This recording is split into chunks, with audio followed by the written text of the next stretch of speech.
Bonjour à toutes et à tous. Aujourd'hui, je vais vous parler à nouveau du conflit de couple, puisque c'est essentiel de mon travail de recevoir des couples. Voilà. Alors, je vais vous expliquer pourquoi il y a tant de conflits au jour d'aujourd'hui. Pourquoi sans arrêt, je vois des gens qui me disent on s'aime profondément, mais on ne se supporte pas. Ça part dans tous les sens sur une anecdote et ça dégénère totalement. Voilà. Alors, je vais expliquer pourquoi. Parce qu'en vérité, nous sommes des êtres individuels, c'est-à-dire nous sommes des célibataires patentés, grosso modo. C'est-à-dire qu'au fond de nous, on a gardé des ancrages profonds.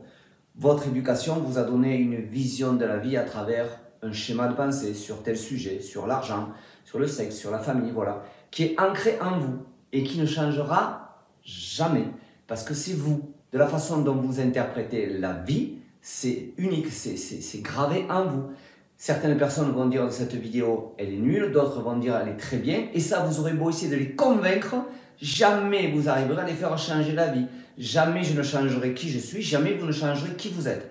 Parce que c'est comme ça fait partie de nous, nos parents nous ont donné une éducation de 0 à 8 ans, puisque c'est là où on va mettre notre trait de caractère. Notre trait de caractère, c'est la vision qu'on a des choses. C'est-à-dire, vous voyez telle chose d'une façon, et moi je vais l'avoir presque la même. Mais presque, ça ne veut pas dire entièrement la même.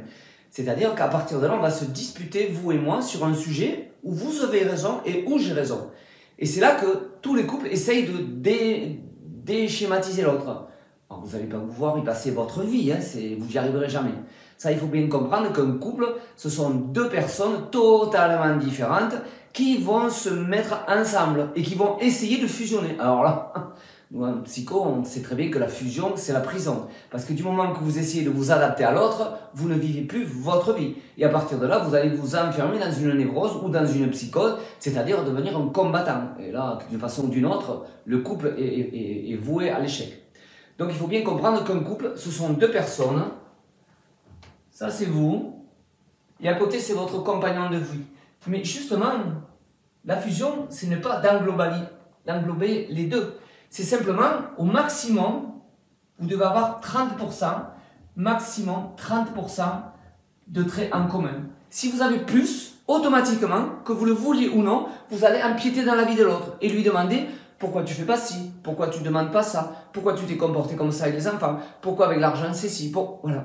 Parce que à vos yeux, vous allez dire, mais il est malade, elle est malade, c'est pas possible. Alors qu'en vérité, ben, je changerai pas, j'ai jamais changé depuis 60 ans, je suis toujours la même personne et je changerai pas parce que ma vision des choses ne changera pas. Je me répète ce que j'ai dit tout à l'heure, certaines personnes vont trouver cette vidéo totalement nulle, vous aurez beau essayer de les convaincre, jamais, jamais, jamais, jamais ils ne changeront. Parce que c'est comme ça, vous, moi, on est ancré sur certaines valeurs qui font qu'on ne peut pas déroger. C'est comme ça. Et vouloir changer l'autre qui vienne à l'intérieur de nous ou nous aller dans... C'est impossible. Et tout le monde va essayer. Or, là-dessus, il faut bien comprendre que un couple pour vivre, on peut vivre heureux, on peut vivre heureux en couple. Moi, je vois tous ces patients qui finissent leur thérapie, ils me disent, ouais, mais on n'avait pas vu la vision du couple comme ça. C'est-à-dire qu'il faut faire le maximum.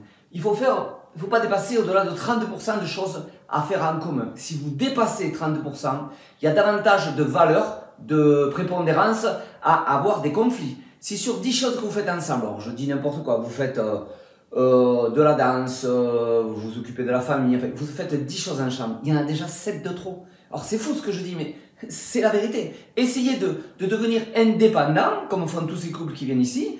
Au bout d'un moment, ils se rendent compte que la vie est plus agréable. Et oui, parce que l'autre est moins sur le dos. Parce que si vous faites 30 000 choses ensemble, au bout d'un moment, vous allez demander à l'autre pourquoi il ne fait pas comme vous. Mais ce qui sera normal, hein, c'est irrévocable. Donc petit à petit, vous allez vous enfoncer dans un conflit sans même vous en apercevoir. Et vous ne comprenez pas que l'autre ne se comporte pas comme vous aimiez. Il a des réactions. Vous auriez des évidences qui pour vous sont irrévocables. Mais vous ne comprenez pas. L'autre vous dit c'est pas possible, il le fait exprès, c'est pas possible.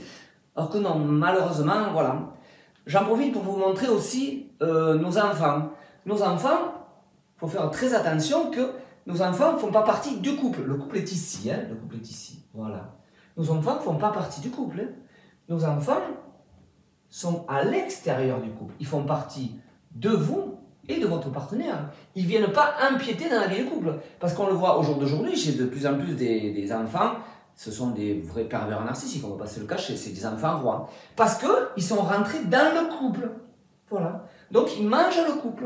C'est-à-dire que le couple passe à un second. Alors qu'un enfant doit rester juste ici, à l'extérieur, faire partie de vous, prendre votre éducation et l'éducation de votre partenaire, mais pas empiéter dans le couple. C'est comme ça qu'on en fait des enfants rois. Donc vous comprenez, je reviens au départ de cette vidéo, nous ne pourrons jamais nous entendre. Jamais, jamais, jamais. C'est comme ça. Nous sommes tellement individualistes, mais on ne le voit pas. On est tellement égoïste au fond de nous, mais on ne le voit pas. Parce qu'on voudrait que l'autre vienne comme nous on pense qu'il faut qu'il soit. Qu'il ait les mêmes réactions que nous, qu'il ait les mêmes envies que nous, au même moment. Mais là, malheureusement, ça ne va pas arriver. Et surtout, arrêtez de croire que votre mari, votre femme, votre partenaire va changer. Jamais de la vie. On va à peine s'assouplir, on estime en neurologie que le cerveau va se modifier à la fin de notre vie, il aura changé de 17%. C'est-à-dire, rien, il n'aura rien changé. On se sera assoupli parce qu'on aura vu l'autre avec ses comportements avoir des résultats que nous on n'a pas, et donc c'est vrai qu'on va changer. Mais parce que l'autre ne va pas nous dire change, c'est parce que nous-mêmes on va voir qui il est, que la façon dont il voit la vie à travers, je sais pas quoi, l'argent par exemple, et c'est pas si bête que ça. Donc petit à petit, on va se rapprocher de lui. Mais plus il nous dira, mais pourquoi tu fais pas ci, pourquoi tu fais pas ça, moins on le fera. Que ce soit vous ou moi, personne ne va changer. Si on m'oblige à changer, je ne changerai pas. Alors que si je vois avec mes yeux qu'il y a un comportement à côté de moi qui est quand même assez intéressant, petit à petit, je vais glisser. C'est ce qui va permettre au cerveau de se modifier d'à peu près 17% de notre trait de caractère. On ne va pas modifier notre cerveau. Nos traits de caractère vont se modifier entre 15 et 17% chez tout le monde à peu près. Voilà, donc j'espère que vous avez compris, le conflit de couple existe, mais il n'existe pas vraiment. Il existe parce qu'on veut à tout prix que l'autre ressemble à ce qu'on voudrait qu'il soit. Et là, à partir de là, si vous aimez par exemple beaucoup sortir, aller dans des soirées, vous amuser, et que votre partenaire, c'est pas son truc, mais plus vous allez le forcer, moins il va y arriver, et ainsi de suite. Vous pouvez mettre sur n'importe quoi, au fur et à mesure, alors qu'il faut vivre votre individualité. Dire à l'autre, tu n'aimes pas, tu es casanier, moi je ne le suis pas, je vais vivre ma vie. Je ne vais pas me forcer à rester à la maison, parce que pour pas avoir un conflit, vous allez en arriver à un conflit majeur. Pour vous dire, ah ouais, mais il n'aime pas sortir, donc je ne vais pas l'obliger, donc je vais rester avec lui. Mais de là, après, vous allez l'accuser qui vous a empêché de vivre. Non, non, c'est vous qui vous êtes empêché de vivre, avec vos principes de vie, qui va vous dire, oh mais s'il n'aime pas, je vais m'obliger. Voilà. Alors que deux individualités, moi je le vois au jour d'aujourd'hui, dans ma propre vie, dans la vie de tous ces couples ou mes élèves, voilà, au bout d'un moment, ils changent, ils me disent, waouh, mais c'est bizarre, il y a beaucoup moins de conflits qu'avant. Ben oui, j'ai dit, c'est logique, hein, parce que plus vous faites des choses ensemble, et plus il y a de probabilités à se taper dessus, puisqu'à un moment, si vous faites trop de choses ensemble, à vos yeux, l'autre va être trop, passe, et donc le conflit va arriver, que vous le vouliez ou non. Vous aurez beau que vous aimez profondément, vous adorez profondément, vous en arrivez à des conflits totalement insolvables, parce que vous essayez de résoudre des choses qui se résoudront jamais, jamais, jamais, jamais. Voilà, j'espère que vous avez compris le conflit de couple, qui n'est pas si compliqué que ça, mais c'est dur de trouver cette indépendance, parce que beaucoup de gens me disent, donc on va vivre comme des colocataires. Ben oui et non, mais il vaut mieux vivre peut-être un peu comme des colocataires, mais avoir un couple qui tient sur la pérennité. Parce que si vous passez la moitié de votre vie à être en conflit avec votre partenaire, ben c'est pas une vie, hein, parce que si la moitié du temps vous faites la gueule, on achète un patin coup fait, ben, c'est pas une vie, quoi, c'est pas une vie. De plus, il faut comprendre, chaque fois que vous allez essayer d'enlever un mécanisme qui ne vous convient pas à vos yeux, sur le caractère de votre mari, de votre femme, peu importe qui, automatiquement ce mécanisme qu'on a à l'intérieur de nous, qui est la vision qu'on a de l'argent, de la famille, de la sexualité, peu importe, chaque fois il va augmenter au lieu de le faire baisser. Nos mécanismes, les vôtres, les miens, chaque fois qu'on essaye de me les enlever, ils se suramplifient.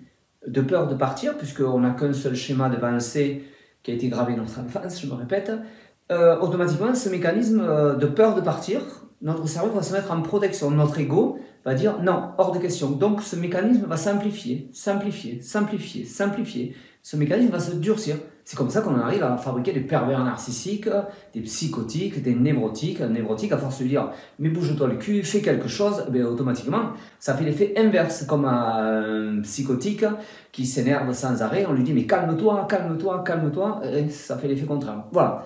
Tout ça pour vous dire que non seulement ça ne fait pas avancer les choses, mais au bout d'un moment, ça fait progresser malheureusement les mécanismes dans le mauvais sens, parce qu'on ne sait pas s'arrêter. Voilà. Je vous dis à très bientôt pour une autre vidéo.